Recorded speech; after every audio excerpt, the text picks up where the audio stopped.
This is Greg Bifidis, founder and chairman of the Posse List, and I'm here in the Georgetown Law Center for the beginning of 3 days of a conference entitled Law Firm Evolution. Is it a brave new world, or are we just facing business as usual? I'm very lucky today to have as our first guest Susan Hackett, who is Senior Vice President and General Counsel of ACC. Susan, thanks for joining us. Thank you very much for having me.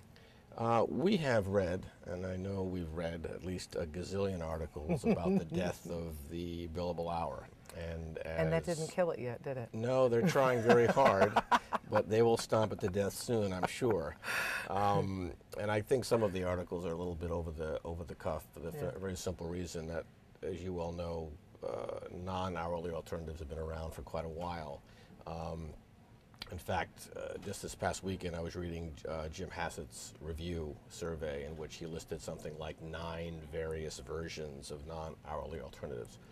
But the reality is, whatever you call it, the question is the client getting value? And that brings us to the ACC Value Challenge, which you launched last year, the annual meeting, which we covered. Can you tell us how that came about? Sure. Actually, the ACC Value Challenge is a little bit older than that. We launched in the end of 2008, but even then we'd spent about 1.5 years before that doing a lot of focus group work, a lot of study. There have been, you're right, so many articles, so many discussions, literally for decades, about whether or not hourly billing and the current law firm business model was really the best way from the client perspective to provide legal services.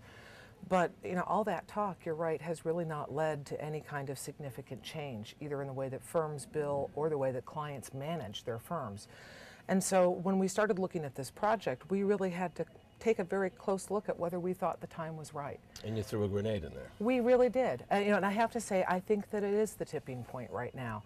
When we put this together, like I said, we went out, we talked to a lot of people, both managing partners as well as chief legal officers and managing counsel, and all of them seemed to be moving toward that place where they felt that it was just no longer realistic to expect that at some point the bubble didn't burst. So here we were intending to launch our project in September of 2008, and about 1.5 weeks before the formal launch, the markets crashed. Okay. And we looked prescient. Certainly from our perspective, the crash was not what creates the ACC Value Challenge, but it sure as heck was good timing for us because it brought a lot of people to the table who were otherwise very skeptical or who were profiting very nicely, thank you, and weren't really interested in coming to sit down to talk about new ways to change the legal marketplace. And now I don't think they can avoid the conversation. And where are we at with it now?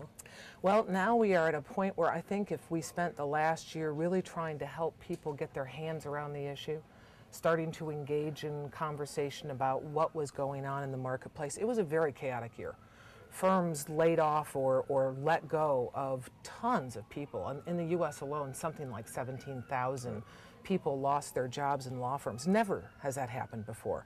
It may have been quiet attrition over the years when folks weren't making their book or when things were downsizing a bit in the firm, but nothing like the massive change that we saw last year.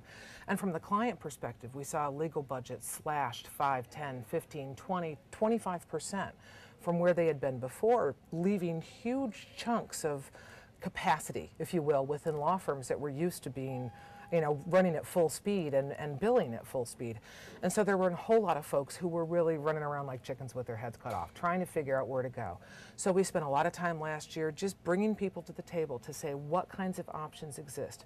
How could we find that place where sustainable long-term profitability based on institutionalized relationships with clients, and from the client's perspective, predictable cost with far greater value, where that sweet spot was. And I think we spent enough time looking for it that we have some very specific ideas about practically what kinds of strategies people can now employ to move toward that place where everybody is aligned in a common interest. So this year will truly be the year of practical implementation. It's time to stop talking about it. It's time to stop analyzing simply what works. Let's put rubber to the road and really go. And that's really what the focus has been for the last 2 or 3 months and will be for the next several.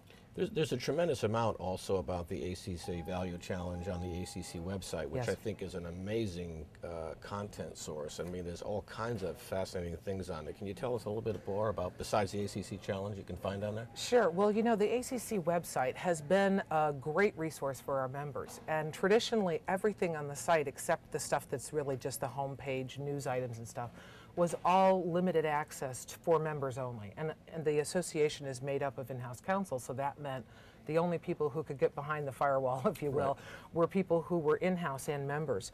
One of the neat things about the ACC Value Challenge is, since it's a project about collaboration, that portion of the site and all of the resources in it are open to anyone who wants to come and look, because so many people will be involved in driving this change, not only the firms and the clients, but also folks who are in the legal outsourcing or offshoring business, people who provide all kinds of different staffing options, technology providers who will be driving value.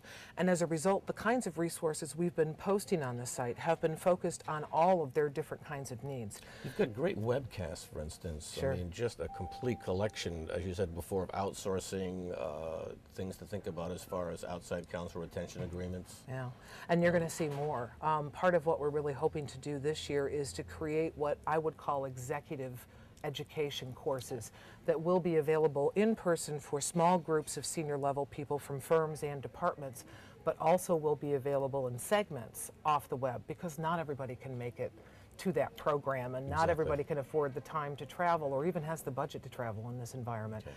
And so much of what we really need to do is to stop talking about, gee, what a fabulous model they have at the XYZ Corporation or the Acme Law Firm, because you walk out of the room after hearing those conversations and think, well, that's really neat for them, but I still am no better equipped to go back to my desk and do something differently tomorrow than I was before I went in the program. So most of what we're focusing on with these webcasts coming up for the next year is that practical skill set, building the toolkit, helping people with a step 1, step 2, step 3 approach of how to implement a different kind of fee structure, how to value what the work is worth if it's not going to be based on time and rates, how it is that we'll look at staffing structures or project management or knowledge management, all of the different kinds of areas where I really see the change agenda driving a new way that clients and law firms will do business together. Besides the U.S. focus, I know you also have quite an extensive European focus and Yes. Asian focus, and we have a very wide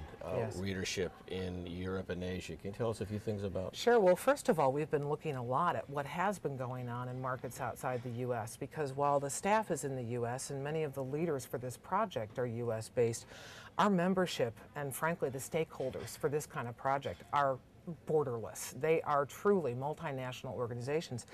And it's my sense that the American market is the one that drove the hourly rate in the first place. Now we're the ones struggling to fix it, but there are a lot of great ideas that are way ahead that come out of Europe, for instance. So we are picking up. We're learning almost as much as we're teaching there, if you will, and when you talk about value-based relationships or different ways to structure the work, because they didn't fall as deeply into the billable hours trap. And so many American-based we'll firms see it at did. this conference, because this conference has several speakers who are going to share with us their experiences in Europe and Asia. So it looks to be a great conference. Yeah. Great Well, conference. and one of the things that's going to be interesting is the examination of whether this has all been a couple years of flux and flow, but now that the markets are hopping back, gee, will we all just go back to the way we've always done it? And I really think that it's wrong to think of this as just a cycle right now that's going to move back in the circular motion to where we were. I think really the profession has to hit the reset button. There is no way to go back in this environment. Change may be slow, it may be incremental, it may come at different paces for different firms or different clients, but it's inevitably moving in the direction of value-based relationships. Well, Susan, we could talk all night about I this. think I know. we could. Okay. And maybe we should. It's just you who won't be able to join us for that. All right. Thank you very much for joining us. Thank you. It's a Okay. pleasure. Bye-bye. Bye-bye now.